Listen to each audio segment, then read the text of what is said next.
युग और मन्नत की कहानी एपिसोड 116। मन्नत सुबह में सोकर उठी और अपने कपड़े लेने क्लोसेट में जाकर कपड़े सेलेक्ट करने लगी। तभी उसकी नज़र विस्पर यानी सैनिटरी पैड पर गया। तभी उसे याद आया कि उसे इस बार तो पीरियड्स आया ही नहीं। पीरियड्स नहीं आया, ये याद आते ही युग को यहाँ से गए उसे अब लगभग 1 हफ्ता हो गया था और मन्नत को इन दिनों युग से झगड़ा करने में वक्त ही नहीं मिला और उसका ध्यान भी नहीं गया उसके पीरियड्स नहीं आ रहा। वह सोच ही रही थी कि तब तक दरवाज़ा खटखटाने का आवाज़ आया और वह वापस भूल गई। जल्दी से जाकर दरवाज़ा खोली तो काव्या खड़ी थी। काव्या को इतना जल्दी सुबह सुबह दरवाजे पर खड़ा देख मन्नत को लगा कि फिर से कहीं युग का कॉल तो उसे नहीं आया ना, पर काव्या के हाथ में मोबाइल नहीं था। मन्नत धीमी आवाज़ में बोली, गुड मॉर्निंग काव्या, क्या हुआ? काव्या बोली, गुड मॉर्निंग भाभी, आप जल्दी से रेडी हो जाओ, हमें बाहर जाना है। ये सुन मन्नत बोली, बाहर जाना है, पर कहाँ? काव्या छोटे बच्चों की तरह मुंह बनाते हुए बोली, भाभी आप ये मत पूछो कहाँ जाना है, बस तैयार हो जाओ, हमें जाना है। आज हम ना बाहर ही खाना खाएंगे और ढेरों सारे शॉपिंग करेंगे। काव्या का इतना कहना कि मन्नत बोली, सिर्फ हम ही दोनों जाने वाले हैं?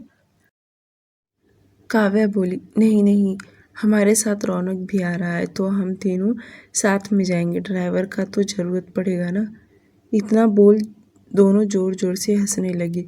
काव्या हंसते हुए वहाँ से तुरंत चली गई अपने कमरे में और मन्नत दरवाज़ा बंद करके वॉशरूम में फ्रेश होने चली गई। 10 बजते ही रौनक भी मेंशन आ गया।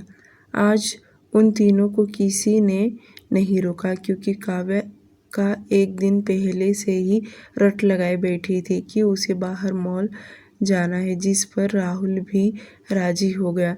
मीरा जी और दादी तीनों भी राजी हो गए और उन्होंने काव्या, मन्नत और रौनक को जाने का परमिशन दे दिया। वे तीनों जल्दी से निकल गए क्योंकि उन्हें बाहर नाश्ता करना था और अच्छा सा फेमस रेस्टोरेंट देखकर तीनों खाने के लिए चले गए। उसके बाद उन्हें मॉल और लास्ट में उन्हें मूवी भी देखना था। आज उन्होंने पूरा दिन का शेड्यूल बना लिया था कि तीनों मस्त मज़े घूमेंगे।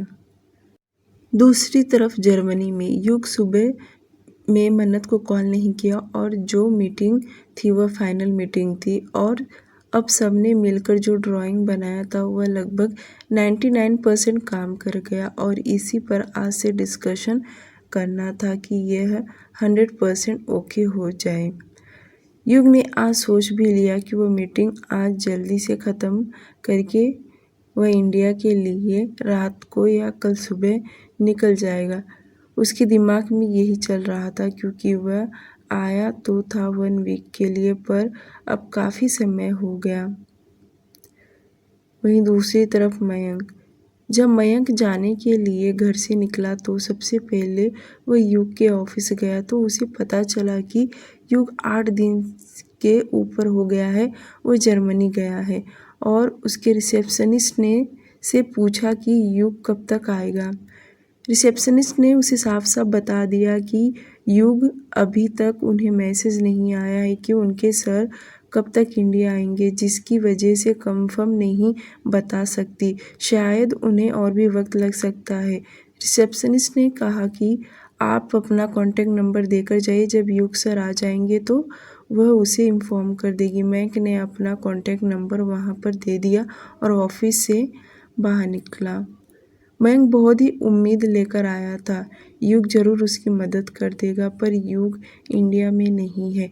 ये सुनकर वह उदास हो गया। उसे युग पर बहुत भरोसा था कि वह ना नहीं कहेगा, उसकी मदद जरूर करेगा।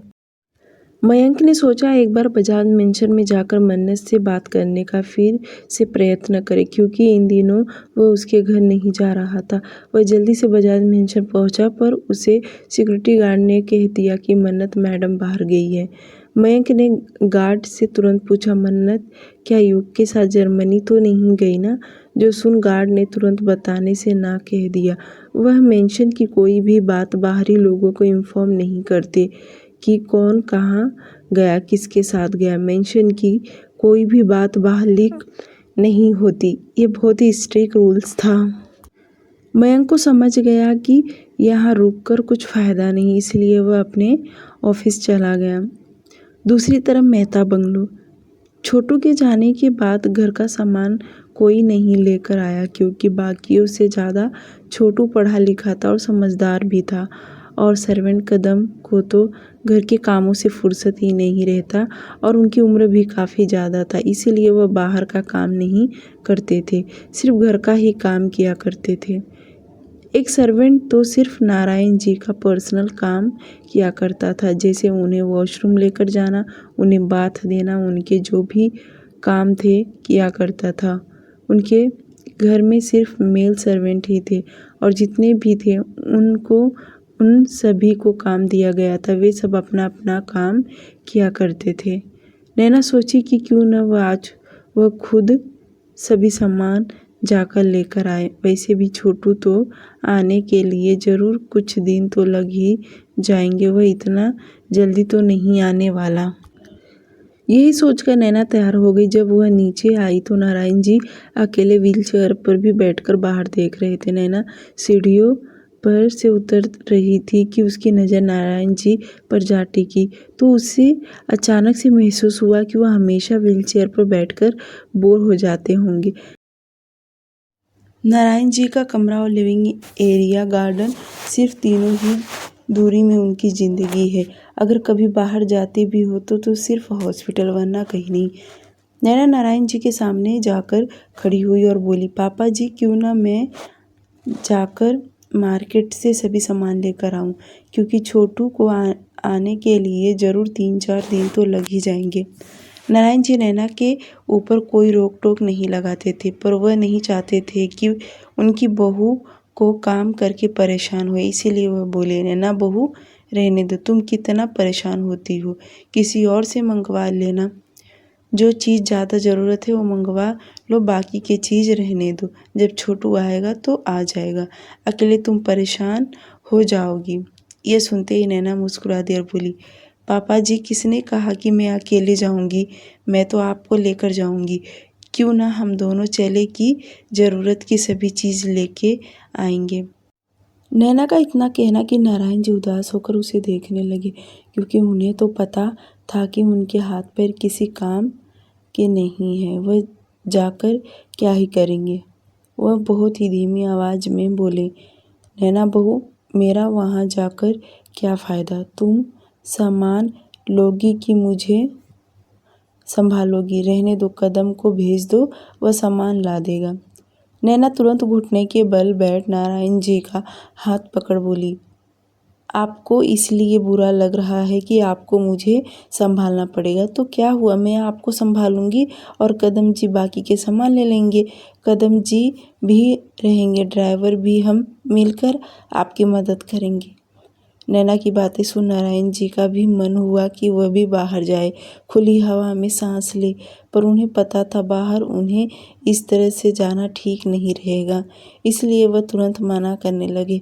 पर नैना कहाँ मानने वाली, वह आज जिद करने लगी, बाहर उन्हें लेकर जाएगी। नारायण जी बोले, अगर रेहान को पता चला ना तो वह तुम्हें ही चिल्लाएगा, मुझे कुछ नहीं कहेगा, तुम्हें पता है ना वह गुस्से में किसी को पहचानता नहीं। ये सुनते नैना जोर से हंसने लगी। उसको इस तरह हंसता देख नारायण जी अपनी आंखें छोटी कर ली और नैना बोली, करने दो उन्हें गुस्सा, उनका गुस्सा एक बार और सहन कर लूँगी, पर आपको लेकर ही जाऊँगी।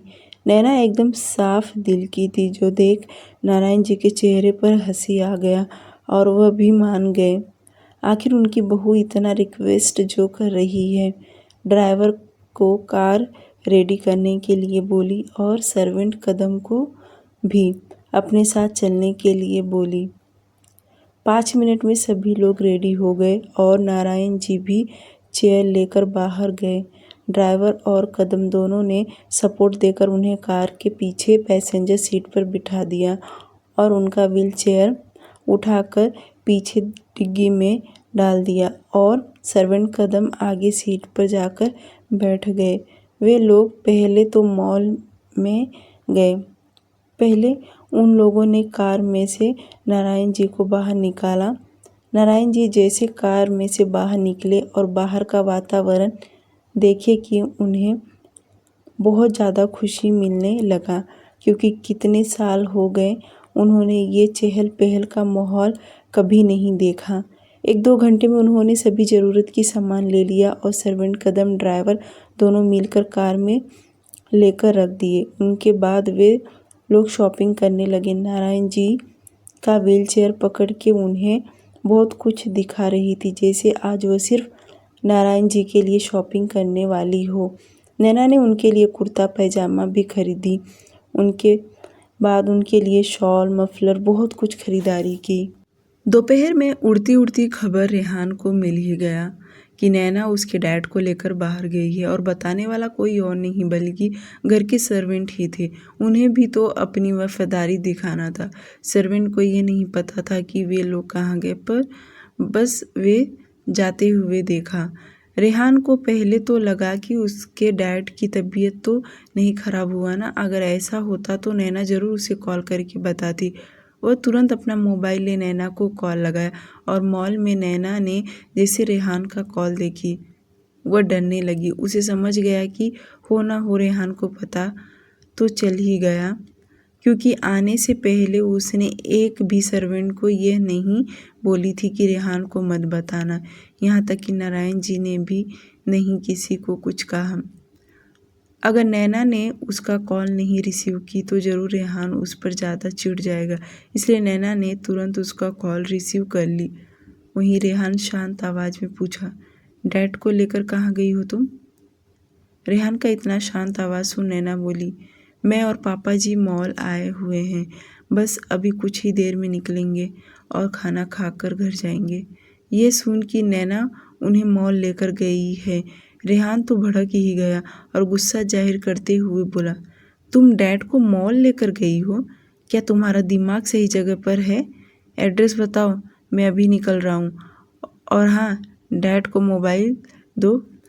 नैना मोबाइल देने से पहले बोली, इसमें पापा जी की कोई रोल नहीं है, मैंने उन्हें जिद करके लेकर आई हूँ, और अगर आपको आना है तो महाराजा रेस्टोरेंट आ जाए, क्योंकि हम लोग वहीं खाना खाने जा रहे हैं। इतना बोल नैना ने कॉल कट कर दी और नारायण जी को लेकर मॉल से बाहर निकली। कदम और ड्राइवर ने दोनों उन्हें अच्छे से कार में बिठा दिए और होटल के लिए निकल पड़े। इधर ऑफिस में रेहान नैना के बताए हुए पते पर तुरंत निकल पड़ा। वह अपने डैड के लिए परेशान हो रहा था। The Maharaja restaurant. थोड़ी देर में नैना महाराजा रेस्टोरेंट पहुंच गई। जब वे सब अंदर जाकर टेबल पर बैठे तो नैना ने सर्वेंट कदम और ड्राइवर को भी खाना खाने के लिए बोली, पर सर्वेंट कदम मना करने लगे, क्योंकि उन्हें आदत नहीं था कभी अपने मालिक के सामने बैठकर खाना खाने के लिए। पर नैना बहुत जिद करने लगी। उसके जिद करने से सर्वेंट कदम मान गए, पर वह बोले कि वे दूसरी टेबल पर बैठेंगे, क्योंकि रेहान आने वाला था और कदम आज तक रेहान के सामने बैठकर कभी खाना नहीं खाया था, इसलिए उसे पता था कि रेहान के सामने खाना उसके गले से उतरेगा नहीं। इसलिए कदम और ड्राइवर दोनों दूसरी टेबल पर जाकर बैठ गए। लगभग 10 मिनट के बाद रेहान भी रेस्टोरेंट पहुंचा और नैना को कॉल किया। नैना ने उसे अंदर आने के लिए बोली। जब रेहान अंदर गया तो नज़र घुमाया तो उसे नैना दिख गई और वे उसी के तरफ बढ़ गया। रेहान जैसे नैना के पास पहुंचा कि गुस्से भरी नज़र नैना की तरफ देखा कि तुरंत उसकी नज़र नारायण जी पर गई, जो कि टेबल पर बैठे और वह उसके डैड अपनी नज़रों मेनू में गड़ाए देख रहे थे। अपने डैड को देख रेहान अपना गुस्सा ही भूल गया और उनके बगल में जाकर बैठ बोला, डैड आप यहाँ ठीक तो हैं? रेहान को इतना जल्दी देख नारायण जी मुस्कुराते हुए बोले, बेटा मैं तो बिल्कुल ठीक हूँ, अच्छा हो गया तुम भी आ गए। अब बताओ तुम क्या खाओगे? अपने डैड को इतना खुश देख कर रेहान का मूड एकदम ठीक हो गया। वही नैना मेनू में देखते हुए नारायण जी से बोली, पापा जी आज हम ना सब स्पाइसी बिल्कुल भी नहीं खाएंगे, सिर्फ महाराजा थाली खाएंगे जिसमें दाल चावल सब्जी रोटी अचार पापड़ सब कुछ है। सिंपल खाना, दही रायता। नारायण जी मेनू साइड में रखते हुए बोले, जैसा तुम कहो बहू, आज वही खाएंगे। नैना ने रेहान से कुछ नहीं पूछी, बल्कि सभी के लिए उसने महाराजा थाली का ऑर्डर दे। वेटर 10 मिनट के बाद 2 वेटर हाथ में खाना लेकर आए। उसके बाद तीनों ने खाना टेबल पर लगाने लगा। खुशबू तो बहुत अच्छी आ रही थी, पर देखते देखते तीनों का प्लेट अनगिनत खाने से भर गया। उसके बाद वेटर तुरंत स्टाफ के पास जाकर देने लगे। नारायण जी और नैना दोनों ने खाना स्टार्ट किया। रेहान अभी भी उन दोनों को देख रहा था। तब तक नारायण जी रेहान को खाने के लिए बोले। अब रेहान भी खाना स्टार्ट किया। खाना वाकई में यहाँ का खाना बहुत अच्छा बना था। खाना खाने के साथ साथ में नारायण जी और नैना बहुत बातें किए जा रहे थे और बातें करने के साथ भी हंस भी रहे थे। नारायण जी इस वक्त बहुत खुश थे, जो देख रेहान को बहुत ही सुकून दे रहा था। और वह बीच बीच में नैना को भी देख रहा था कि किस तरह वह उसके डैड का ख्याल रख रही है। वह उनके प्लेट में रोटियां भी तोड़कर रख रही थी ताकि उन्हें खाने में दिक्कत ना आए। नैना सच में डैड को बच्चों की तरह देखभाल किए जा रही थी। आज उसके डैड के लिए रेहान को बहुत ही अच्छा लग रहा था, क्योंकि जब से वह व्हील चेयर पर बैठे हैं तब से वह बाहर नहीं निकले। रेहान भी उन्हें कभी बाहर नहीं लेकर गया, पर आज तीनों रेस्टोरेंट में बैठकर खाना खा रहे हैं। यह उनकी छोटी सी फैमिली के लिए रेहान को बहुत अच्छा लगा। मॉल। मन्नत, काव्या और रौनक तीनों दिन भर एंजॉय किए। पहले उन्होंने शॉपिंग किया, उसके बाद बाहर लंच, बाद में मूवी देखे। ऐसे ही उनका समय बीत गया और जब शाम हुआ तब वह लोग घर के लिए रवाना हो गए, क्योंकि मीरा जी का बार बार काव्या और मन्नत को कॉल कर रही थी कि कब तक वे लोग घर आएंगे, जिसके चलते उन्हें शाम का रिटर्न आना ही था। मोनिका उन लोगों के साथ नहीं गई थी, क्योंकि जहाँ मन्नत होती है वहाँ मोनिका को कांटे की तरह चुभन होने लगता था। इसलिए वह सुबह ही साफ शब्दों में मना कर दी थी कि वह नहीं आएगी। शाम को वे तीनों मेंशन आ गए। तीनों के चेहरे देखकर ही समझ में आ रहा था कि वे तीनों किस तरह थके हुए हैं। रौनक को अपने कमरे में चला गया। वहीं काव्या के जितने भी शॉपिंग के बैग लिए थे वह सब लेकर अपने कमरे में गई। वही मन्नत भी हाथ में शॉपिंग के बैग थे, वह भी धीरे धीरे सीढ़ियों से चढ़ते हुए कमरे में आ गई। वे 3 बैग मीरा जी और दादी के भी थे, क्योंकि शॉपिंग करने के वक्त उन्होंने उनके लिए भी कुछ न कुछ खरीद लिया था। मन्नत कमरे में आते ही बिना कपड़े चेंज किए बेड पर जाकर लेट गई, क्योंकि वह बहुत ज़्यादा थकावट महसूस हो रहा था।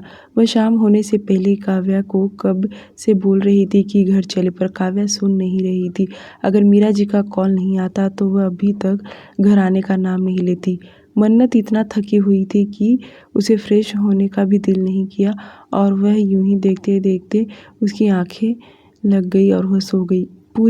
पूरी तरह अंधेरा छा गया था और रात के 7:45 हो रहा था। अब जाकर मन्नत की आंखें खुला, क्योंकि रोमा दरवाज़ा खटखटा रही थी। लगातार दरवाज़ा खटखटाने से मन्नत जल्दी से उठी और टाइम देखी तो 7:45 हो रहा था। अब वह जल्दी से उठकर दरवाज़ा खोली तो रोमा ने उसे बताया कि बड़ी मैम नीचे बुला रही हैं। मन्नत ने उसे हाँ भर दी और खुद को एक नज़र देखी, क्योंकि उसने अभी तक कपड़े तक चेंज नहीं किए थे।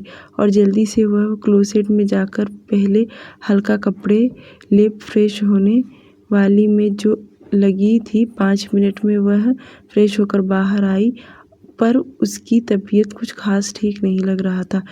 फ्रेश होने के बाद वह नीचे आ गई, जहाँ पर रौनक, काव्या, बाकी के सभी लोग नीचे ही थे, क्योंकि अब टाइम भी 8 बज गया था। दादी ने एक नज़र सभी की तरफ देखी और बोली, देखो इन्हें, यह जवान बच्चे हैं, थोड़ा सा घूमने फिरने से, मौज मस्ती करने से किस तरह थक गए। अगर इन्हें खेती का काम करवाएंगे तो इनका क्या हाल होगा। यह आजकल के बच्चे हैं, पैदा होते ही कमज़ोर होंगे भी क्यों नहीं। उनकी पसंद जो है खाने का, वही सूखी रोटी, उस पर कच्चा सब्जी रखकर खाते हैं। इनके अंदर क्या ताकत रहेगा? दादी बड़बड़ा रही थी, पर किसी ने उन्हें जवाब नहीं दिया। अगर कोई ही उन्हें जवाब देता तो न जाने दादी क्या क्या सुना देती, जिसकी वजह से सभी चुप थे। पर रौनक बीच बीच में इंग्लिश में बोले जा रहा था, जो कि दादी को समझ में नहीं आया। काव्या स्लो आवाज में रौनक से बोली, दादी पिज़्ज़ा के बारे में बोल रही है कि सूखी रोटी और कच्ची सब्जी। तुम उनकी बातों को जवाब मत देना, वरना एक बार चालू हो गई तो 10 बजे तक बंद नहीं करेंगी। इसलिए चुप रहने में ही भलाई है। तो थोड़ी देर में यह बढ़ाती रहेंगी, उसके बाद चुप हो जाएंगी। अगर जवाब दिया तो 4 घंटे तक उनका मुंह चलता ही रहेगा। दादी को इतना बड़बड़ाता देख मीरा जी ने उन्हें चुप होने के लिए कहा, क्योंकि अब टाइम खाना खाने का हो गया था। वह नहीं चाहती थी कि दादी इसी तरह बड़बड़ाती रहे ताकि बच्चे नाराज हो जाए। पर मोनिका को आज अच्छा लग रहा था, क्योंकि दादी सभी को चिल्ला रही थी और वह अपने मन ही मन कहने लगी, इस बार बुढ़िया को तो जब चिल्लाना चाहिए तब चिल्लाती नहीं। यह नहीं कि इन सब की क्लास लगाऊं, पर नहीं, सिर्फ मुंह से बोलती रहेगी।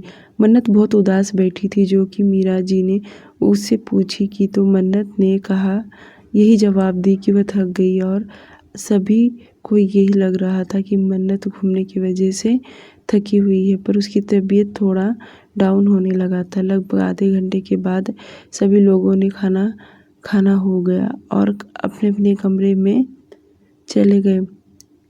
मन्नत तो बहुत जल्दी कमरे में आई और आते ही वह लेट गई।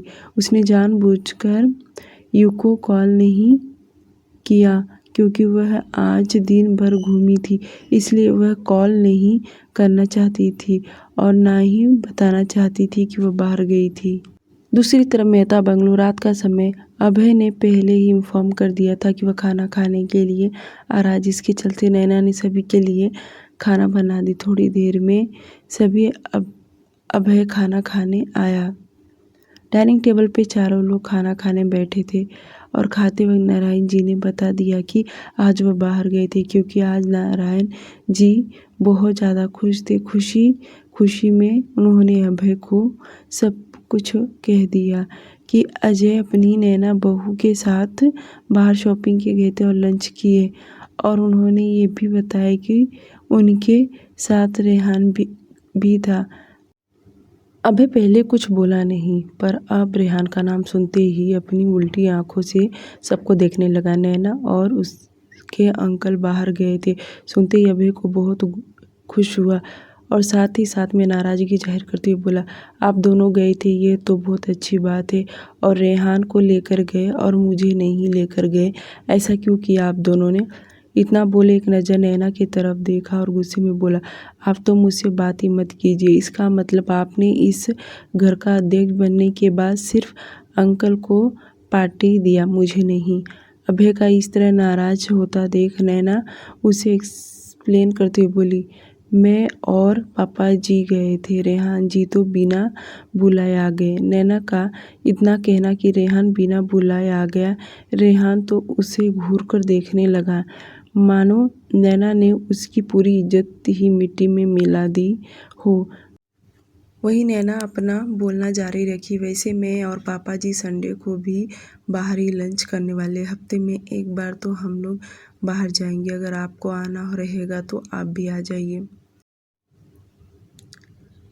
नैना इतना बोल नारायण जी की तरफ देख उन्हें रेस्टोरेंट के नाम बताते हुए बोली, पापा जी अगली बार हम ना राजवाड़ा थाली खाने जाएंगे, जो पूरा खाना घी से बना होता है, जो आपकी हेल्थ के लिए बहुत ठीक रहेगा, और अनलिमिटेड थाली है, बहुत ज़बरदस्त टेस्ट है। नैना जिस तरह से बोल रही थी कि अभय के मुंह में पानी आ गया और वह तुरंत नैना से बोला, भाभी संडे को आप मुझे कॉल कर देना, मैं भी आप दोनों के साथ आऊँगा। नैना ने भी हाँ बोल दी। वहीं अभय रेहान की तरफ देखने लगा, जो उसे ही देख रहा था। अभय बोला, रेहान तू भी आएगा ना हमारे साथ? अब रेहान क्या ही बोले। कुछ देर पहले तो नैना ने उसकी इज्जत ही उतार दी कि बिना बुलाए आ गया था, और जब नैना उसे एक बार भी नहीं देख रही थी कि वह भी चले, और तो और उसके डैड भी कुछ नहीं बोल रहे थे। रेहान थोड़ा अजीब सा मुंह बनाते हुए बोला, अगर मेरे पास टाइम रहा तो देखूंगा, वरना नहीं। अभय तुरंत उसे टोकते हुए बोला, अरे बाबा, संडे को जाएंगे, तेरे ऑफिस की छुट्टी रहेगा तो तू भी आ सकता है। रेहान का ईगो बीच में आ रहा था कि नैना उसे कहे कि रेहान भी साथ में चले, पर नैना तो उसे इनवाइट कर ही नहीं रही थी, जिससे रेहान के दिल में कहीं न कहीं चुभन हो गया। अगर नैना एक बार भी सम्मान से कहती तो वह तुरंत रेडी हो जाता, और नैना जरा भी उसे भाव नहीं दे रही, और उसके डैड भी कोई काम कम नहीं थे। वहीं जर्मनी में युग का आज शाम तक सभी काम निपटा लिया था, यहाँ तक कि जो ड्राइंग का प्रॉब्लम हुआ था आज वह फाइनली सक्सेस हो गया। बट जो इस पर इंजीनियर वर्क कर रहे थे उसमें थोड़ा और टाइम लगेगा, इसीलिए तब जाकर यह पूरी तरह सक्सेसफुल हो जाएगा। पर आज उसका ड्राइंग का मैटर यही क्लियर हो गया, जिसकी वजह से युग कल इंडिया जाने की सोचा। ड्राइंग फाइनल हो गया था, जो कार का मॉडल वे लोग बनाने वाले थे। अब सभी इंजीनियर इस पर काम करेंगे। ड्राइंग कंप्लीट होते ही 50% तो वे लोग डिस्कशन कर चुके थे। कलर, इंजन, मॉडल, सभी चीज़ों का डिस्कशन पहले से हो चुका था। जितने लोग इस पर काम करने वाले थे, जो लोग इस ड्राइंग को मिलकर हैंडल कर रहे थे, जिन जिन लोगों ने अपना अपना दिमाग लगाया था, वे सभी आज छोटा सा गेट टुगेदर कर रहे थे। और इस गेट टुगेदर में युग ने यह भी कह दिया कि वह कल इंडिया चला जाएगा। जर्मनी में तो अभी शाम था, और गेट टुगेदर होने के बाद युग जब होटल आया तो उसे भी पता था कि आज उसने मन्नत से बात नहीं किया। वह बैठे हुए सोच रहा था कि मन्नत तो अब सो गई होगी। युग का तो दिल कर रहा था कि वह अभी इंडिया के लिए रवाना हो जाए, पर वह खुद इतना थका हुआ था कि और उसे भी पता था कि अभी कोई फ़्लाइट नहीं होगी, इसलिए उसे कल सुबह तक का इंतज़ार करना ही पड़ेगा। तभी युग को याद आया कि आने से पहले मन्नत ने उसे कहा था कि युग उसके लिए कुछ लेकर आए। जो याद आते ही युग सोचने लगा कि वह मन्नत के लिए यहाँ से क्या लेकर जाएगा। उसे समझ में नहीं आ रहा था कि वह आज उसके लिए क्या गिफ्ट ले। वैसे इन दिनों में काफ़ी उससे नाराज़ थी। कपड़े, ज्वेलरी तो उसके पास अनगिनत है। अगर युग लेकर भी गया तो साइड में ही रख देगी। उसका दिल करेगा तो तब वह पहनेगी, इतना जल्दी तो पहनेगी नहीं। बहुत सोचने के बाद उसे याद आया कि कई दफ़ा मन्नत युग को यह बोला करती थी कि उसका परफ्यूम बहुत अच्छा है, उसका बॉडी स्प्रे पागल हो जाती है, तो क्यों न युग उसके लिए कोई परफ्यूम लेकर जाए। बहुत सोचने के बाद उसे परफ्यूम का ही कलेक्शन अच्छा लगा, और युग सोफे से उठा और होटल रूम से बाहर निकला और शेरा को लेकर बाहर शॉपिंग करने चला गया।